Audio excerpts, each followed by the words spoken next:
Yes, people, I'm back with another review, and it's Arsenal against Sheffield United. Arsenal get another win in the bag, going into the international break with 3 wins out of 4 games. This is your match review.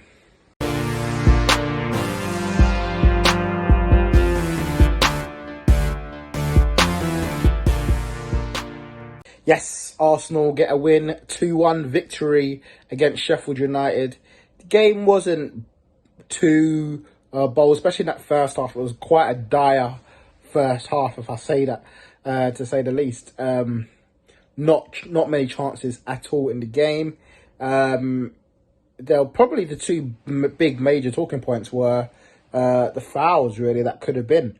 David Luiz with a little tug on Burke, I think, as he went on towards Leno. People are saying that was a red card. For me, I don't think that was a red, personally. I felt like he grabbed hold of him, for sure, like grabbed hold of his shirt, for sure. I'm not saying that he didn't. But I feel like he let go at the opportune time. And sometimes in football, you've got to be smart about your fouls, you know. You see people like Fernandinho doing that all the time, just grabbing hold of man and letting man go just before the player goes down or before the ref can give a foul.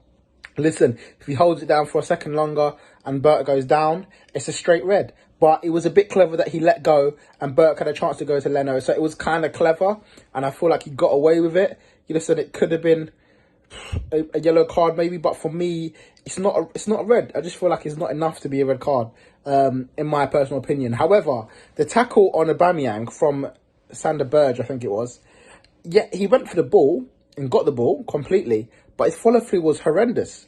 He literally got caught Aubameyang's ankle right on the money, and Aubameyang went down in a heap.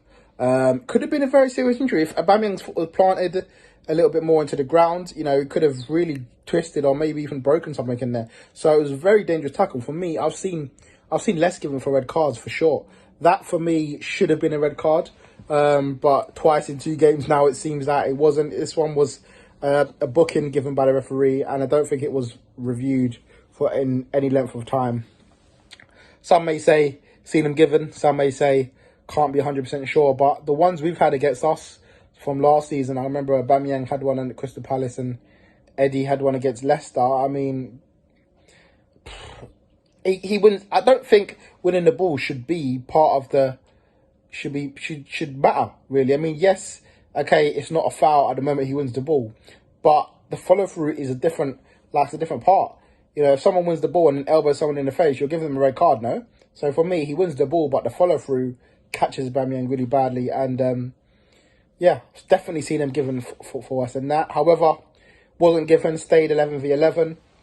The only real chance of the half was Aubameyang. He had a great shot about 20 yards out, and Ramsdale made a good save, tipped it over the bar. But yeah, apart from that, weren't really much in the game. And even in the first sort of 10-15 minutes of the second half, nothing was really happening. Arteta decided to make the change. He brought on PEPE, and he took off Eddie Nketiah. He had a very, very quiet game, couldn't really get into the game.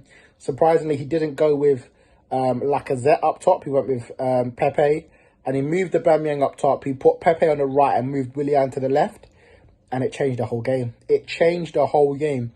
The first goal from Arsenal, again, good move, and it fed out wide to Bellerin, who crossed it in, and Saka, of the 2 wing-backs combining, heads it into the back of the net. A good goal from Saka, got in the right place at the right time. Good little move from Arsenal to get it out wide to Bellerin for him to cross it in. Now, I just want to mention that, actually, in terms of the formation, we started this game with a 4-2-3-1. A lot of people were surprised. You know, where was Saka going to play? He actually started the game at number 10. So we went with a Bellerin, Luiz, Gabriel Tierney at the back 4. And I think people were surprised because we weren't sure where Gabriel and David Luiz would play. But that's how he started the game. However, as the game went on, he kind of reverted back to the 3 at the back. You started to see Bellerin move higher up. You started to see Saka move more wide. And actually, that's what happened for the goal. Bellerin moved further up, crossed the ball, and Saka on the other side got the goal. Instead of being, I feel like he was a bit anonymous in number 10, but when he moved that wide, he was a lot better. And obviously, we can defend as a 5, which I think we've done very well. And again, the same for the second goal. And how many times do I have to say it? I'm sure maybe not in the West Ham game, but in most games this season, we've scored a goal where Leno has been part of the build-up, or goalkeeper's been part of the build-up. Going back to the Community Shield, going back to in the last season, how many times did we score a goal? And today, 19 moves we put in place for Pepe's goal. The most in the Premier League this season in terms of straight passes to create a goal.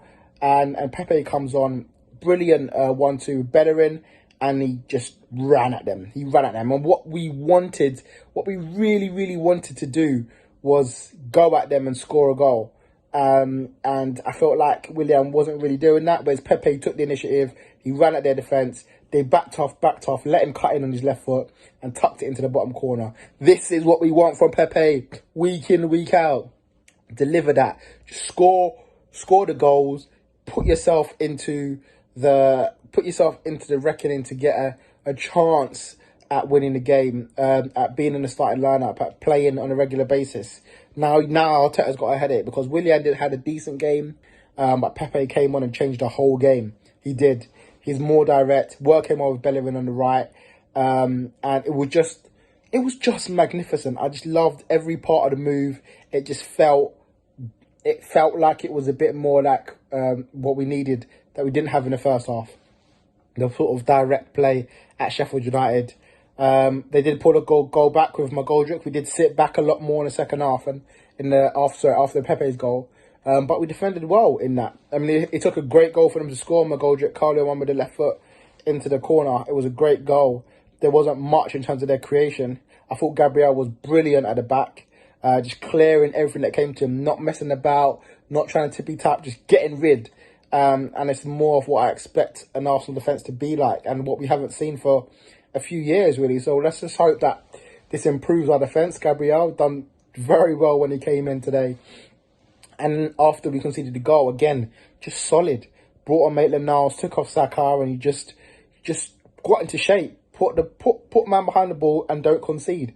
And that's what we done in the end after the goal. And actually, even before the goal, we were just defending very, very well, not trying to go all-out attack. And Sheffield might feel unlucky, but I feel like the best team won in the end, genuinely. I feel like second half we stepped up and they didn't. The first half was even, second half it was all Arsenal. And yeah, brilliant performance from the squad in the second half. I feel like it was a squad performance. It was a performance where everyone really put in a shift today, and I was very happy with the way that they played. That all of the players played in the second half, especially. And it's so important to get the 3 points. This day and age, so many times you drop points against these kind of teams. Last year, we didn't beat Sheffield United in the league, so we needed to beat them this year. Done it well. 9 points on the board. I did predict Arsenal to win 2-0, so slightly lose on a goal difference on that point of view. But I think that makes us level now on a Ramsey versus Arsenal in terms of goal difference. So very tight. It's getting to what I predicted. And then we've got the easy task going to the Etihad next week. After the international break. So we'll see how that goes. And in terms of man of the match today, it's a tough one because it could be Gabriel. Done well, just done his job well all game. Pepe, of course, came on and changed the whole game. But I think I'm going to give it to Saka, just because I think he done very well moving around. There was times he was in number 10 and then into CM and then into left wing back. And then, of course, he got the goal which started off, the scoring for us. I feel like he's maturing very well. His passing was good. And he just attacked Sheffield United on that side. I think a lot of our attacks did come from the left-hand side before Pepe came on. And he was instrumental in that. He had a better game than Willian did on the right-hand side. And Aubameyang on the left-hand side. Aubameyang was a bit anonymous. He was a lot better, Aubameyang in the middle. But Saka really dominated that left-hand side for us. So, yeah, props to Saka, man. My man of the match today. But as I said, it could easily have given to Gabriel or Pepe. Both did really well today as well. And competition for places now. Lacazette's got 3 goals in 3 games. Pepe scoring. Willian, of course, played brilliant in that first game. Aubameyang has got his goal in the Fulham game as well. We've got a goal from Saka now. This is what we need. Just scoring goals, putting that pressure on Arteta to start the games. 1 day left in the transfer window. I'm still hopeful we can bring in a midfielder because that first half Just cried out for a midfielder for us. We needed a bit of creativity and we didn't have it. So, yeah, there's still work to be done. Early days yet. But we move. 3 wins from 4 games. Take that all day. Guys, thanks for watching. And I'll see you soon.